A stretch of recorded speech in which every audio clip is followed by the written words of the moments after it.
नमस्कार मित्रों, मैं डॉक्टर विजय देवी सिंह आप सभी का स्वागत करता हूं। एक छोटे से टॉपिक को लेकर आज हम चर्चा करने वाले हैं। साइकोलॉजी हमेशा से ही पढ़ने वालों के लिए एक मजेदार सब्जेक्ट रहा है, तो छोटा सा प्रॉब्लम भी रहा है। तो ऐसा टॉपिक जो बार बार हमारे एग्जाम्स में प्रश्न देता रहा है। आइए देख लेते हैं कि आज हम किसके बारे में बात कर रहे हैं।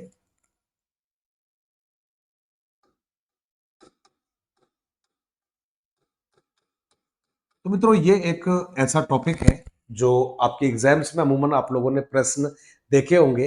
तो सबसे पहले तो इसका जो बेसिक परिचय है वो हो जाए। एक बार रॉबर्ट गे ने इनको कहा है। अब जब हम रॉबर्ट गे ने के बारे में बात करते हैं मित्रों, तो सबसे पहले एक बात ध्यान रखनी है कि भाई ये अमेरिकन शिक्षा मनोवैज्ञानिक है या शैक्षिक मनोवैज्ञानिक है। ये इनका एक बेसिक परिचय रहेगा। तो सबसे पहले तो भाई आपको यही जानना है कि अमेरिका के रहने वाले हैं और शिक्षा के मनोवैज्ञानिक है ये। तो एक तो जवाब ये रहा है। सेकंड, इन्होंने कहा कि भाई इन्होंने एक पुस्तक लिखी है जिसका नाम था द कंडीशंस ऑफ लर्निंग। तो आपने कहा कि द कंडीशंस ऑफ लर्निंग, ये इनकी पुस्तक का नाम है जिसको आपने नाम दिया है द कंडीशंस ऑफ, जी हाँ, लर्निंग। ये इनकी एक पुस्तक है जिसको आप हिंदी में भी चाहो तो आप कह सकते हैं सीखने की दशाएं। तो ये हो गया भाई आपकी सीखने की जो दशाएं हैं, ये इनकी एक पुस्तक का नाम हो गया है। तो दो बातें जवाब हुई है। अमेरिकन शैक्षिक मनोवैज्ञानिक है, द कंडीशंस ऑफ लर्निंग इनका जवाब है। सीखने की दशाएं नामक पुस्तक है। नामक पुस्तक में सिद्धांत का वर्णन किया है अपने सीखने के, ध्यान रखना है ये अपने सीखने के 8 प्रकार बताए। तो एक तो ये कि भाई इन्होंने 8 प्रकार आपने बताए हैं। नेक्स्ट मित्रों, आपको ध्यान रखना है कि हम चाहे तो इसको नाम दे सकते हैं अधिगम की सोपानी की।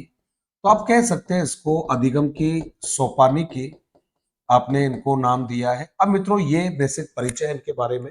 बिना वक्त गवाए हुए आइए देख लेते हैं कि इनके सीखने के जो 8 प्रकार है वो कौन से रहेंगे। तो मैं ऊपर से मैं इनको एक बार लिखना स्टार्ट करता हूं। तो सबसे पहला जो नाम आपने दिया है ये रहेगा आपका समस्या समाधान। ये पहला नाम है आपका जिसको आपने नाम दिया है समस्या समाधान, आपने कह दिया है। ये पहला प्रकार रहेगा इनकी तरफ से जो इन्होंने बताया है। उसके बाद में मित्रों हमने दूसरा नाम दिया है और ये रहेगा नियम का सीखना। ये आपका दूसरा जवाब हो गया है, नियम का सीखना। नियम के सीखने के बाद में मित्रों अगला जो जवाब रहेगा उसमें हमने नाम दिया है संप्रत्यात्मक सीखना। तो भाई ये इनका अगला प्रकार है जिसको आपने नाम दिया है संप्रत्यात्मक सीखना। इसके बाद में फिर हम जवाब देंगे कि भाई अगला जो प्रकार है आपका वो कौन सा रहेगा। तो अब कोई दिक्कत नहीं है, हम आराम से समझ सकते हैं। संप्रत्यात्मक के बाद में आएगा आपका, और ये आपने नाम दिया है संप्रत्यात्मक सीखना, आपका हो गया है मित्रों। तो नेक्स्ट आपने नाम दिया है विभेदीकरण का सीखना। ये रहा है विभेदीकरण का सीखना। ये इन्होंने एक प्रकार बताया है हमें। इसके बाद में मित्रों यदि हम बात करते हैं तो विभेदीकरण सीखने के बाद में यदि हम बात करें तो आपका मित्रों नेक्स्ट रहेगा शाब्दिक साहचर्य सीखना। तो ये हो गया भाई आपका शाब्दिक साहचर्य सीखना। ये एक और प्रकार है इनका। शाब्दिक साहचर्य सीखने के बाद में यदि हम बात करते हैं तो नेक्स्ट आपने दिया है मित्रों, और वो रहेगा सरल श्रृंखला का सीखना। ये नाम हो गया है अगला, और हमने नाम दे दिया है आपका सरल श्रृंखला सीखना। सरल श्रृंखला सीखने के बाद में मित्रों आपने नेक्स्ट जो जवाब दिया है ये हमने मेंशन किया है, और यहाँ पर अगला जो जवाब है वो आपने नाम दिया है उद्दीपक अनुक्रिया सीखना। ये नेक्स्ट प्रकार है इनका उद्दीपक अनुक्रिया सीखना। ये हमने एक और नाम यहाँ पर दिया है। और मित्रों फिर जो नाम रहेगा उसको आपने नाम दिया है सांकेतिक सीखना। तो ये भाई देखिए एक और आपका प्रकार हो गया है जहां पर आपने बात की है सांकेतिक सीखने वाली। अब मित्रों ये न रहेगा आपका फर्स्ट रहेगा, ये सेकंड रहेगा, ये थर्ड रहेगा, ये फोर्थ रहेगा, ये फिफ्थ हो गया है, ये सिक्स हो गया है, ये मित्रों सेवन आपका हो गया है, और ये रहेगा आपका आठवां प्रकार रहेगा। अब तमाम जो मेरे मित्र है उन सबको ध्यान रखना है कि भाई ये जो सीखने का रहेगा इसे हमने नाम दिया है मित्रों और ये जो जवाब आपको मेंशन करना है यहाँ पर, ये रहेगा सीखने का उच्चतम प्रकार, इसको आप लोगों ने कहा है। क्या नाम देंगे इसको? तो इसे हमने नाम दे दिया है सीखने का उच्चतम स्तर है ये सीखने का है भाई, उच्चतम स्तर है, ये हमने नाम दिया है। अगला जवाब है मेरा नियम, कहता है दो या दो से अधिक वस्तुओं के संबंध को जानना, दो या दो से अधिक घटकों के बीच का संबंध, घटकों का संबंध बच्चा जानना स्टार्ट कर लेता है कि भाई तलवार और म्यान के बीच में क्या संबंध है। दो और तीन छह भी हो सकते हैं, दो और तीन पांच कैसे होते हैं। बच्चा जब समझ जाएगा, चार और चार आठ भी होते हैं, चार और चार 16 भी हो जाएगा, तो बच्चा किसको सीख रहा है? वो नियम को सीख रहा है। अगला जवाब है संप्रत्यय को सीखना। संप्रत्यय का मतलब हो गया है मित्रों, ध्यान रखिएगा कि अवधारणात्मक चित्रण करना। ध्यान रखना है ये अवधारणात्मक, जी हाँ, समझ।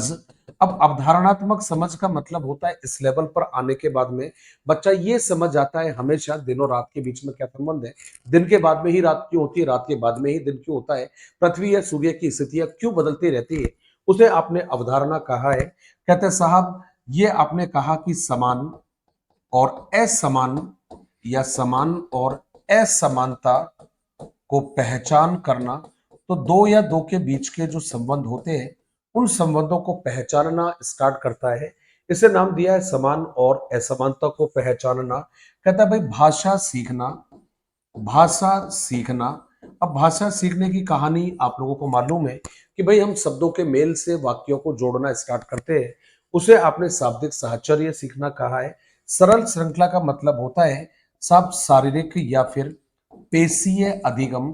पेशीय अधिगम का मतलब होता है मित्रों, बालक किसी भी कार्य को छोटे छोटे पार्ट्स में सीखता है। जैसे कि मान लेते हैं किसी को लिखना सीखना, तो भाई पहले पेन को पकड़ना सीखेगा, फिर वो अक्षर बनाना स्टार्ट करेगा, शब्द बनाना सीखेगा। तो यहाँ पर बच्चा छोटी छोटी क्रियाओं के माध्यम से चीजों को समझना स्टार्ट करता है। उद्दीपक अनुक्रिया का मतलब होता है कि भाई बच्चे के सामने कोई उद्दीपक प्रस्तुत किया जाता है और उद्दीपक के आधार पर अनुक्रिया करना सिखाना, अनुक्रिया करना सिखाना, ये इसका एक प्रकार रहेगा। और मित्रों फिर जो आपने जवाब दिया है सांकेतिक सीखना, छोटा जो बच्चा होगा वो संकेतों और चिन्हों के माध्यम से सीखता है, चिन्हों और, जी हाँ, संकेतों से सीखना स्टार्ट करता है छोटा बच्चा। अब मित्रों एक बात ध्यान रखना, कहते हैं कि साहब जीवन के लिए तैयार करता है, ये वाला नियम जीवन के लिए तैयार करता है, जीवन के लिए बच्चे को तैयार करता है। पहले वाला हमें आगे भविष्य के लिए तैयार करता है मित्रों। कहता है नियम संबंध पहचानना सिखाता है, ये संबंध की पहचान होती है हमें इसके आधार पर। अवधारणात्मक मूल समझ जो है वो हमें इससे होती है। अगला तो जवाब है मित्रों, देखो भाषा सीखने में ये सहायक होता है, भाषा सीखने में ये सहायक होता है। सरल श्रृंखला जो है मित्रों ध्यान रखना है, पेशीय सीखने में ये सहायक होता है। और ये जो उद्दीपक अनुक्रिया वाला है ये वाला ध्यान रखना, ये थॉर्नडाइक का जो थ्योरी है उस पर आधारित माना जाएगा। और जो सांकेतिक सीखना है मेरे मित्रों, ये पेवलोव की थ्योरी पर आधारित माना जाएगा। तो ये एक छोटा लेकिन बड़ा महत्वपूर्ण टॉपिक है, उम्मीद है ये आपको समझ में आया होगा। ऐसे छोटे छोटे प्रयासों में आप हम मिलते रहेंगे, आप लाइक करते रहिएगा, अपना सपोर्ट अपना प्यार प्रेम देते रहिएगा। छोटी छोटी जो शुरुआत होती है एक दिन बड़ा आगाज बनती है, और मुझे उस आगाज का इंतजार रहेगा जो कि आपकी कामयाबी के साथ आने वाला है। तो रुकिएगा मत, झिझकिएगा मत, पढ़िए रहे और पढ़ते और समझते रहिएगा। अभी वक्त आ गया है इजाजत लेने का, फिर दोबारा मिलूंगा जोरदार टॉपिक के साथ में। तब तक के लिए बाय बाय, धन्यवाद, जय हिंद, जय भारत।